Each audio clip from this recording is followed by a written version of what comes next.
Mariing kinundina ng Police Regional Office Bangsamoro Autonomous Region ang nangyaring ambush na ikinasawi ng 5 pulis at kinasugat ng 3 iba pa noong Sabado ng gabi, March 28 sa Barangay Mother Poblacion sa Sharif Aguac, Maguindanao del Sur. Naniniwala ang ProBar na sinadya ang pag-atake sa kanilang mga kabaro.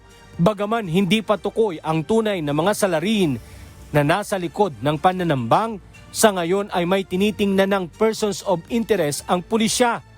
Ayon kay Maguindanao del Sur Police Provincial Office Spokesperson Police Captain Giuseppe Tamayo, sa ngayon ay nagsasagawa na sila ng manhunt operations upang matukoy at maaresto ang mga salarin sa krimen. So far ngayon, tuloy-tuloy naman yung pagkakandak ng investigation and intelligence information. But unfortunately, hindi natin siya ma-divulge kung ano yung specific ng mga hakbangin ng ating PNP at AFP para na rin hindi masira yung ginagawa nating mga steps para dito sa agad na ikaresolba nitong incident na nangyari nga sa ating mga kasamahan. Pauwi na sana ang mga biktima matapos magsagawa ng regular patrolling at police visibility sa lugar nang bigla na lamang silang inatake ng mga hindi pa nakikilalang armadong grupo.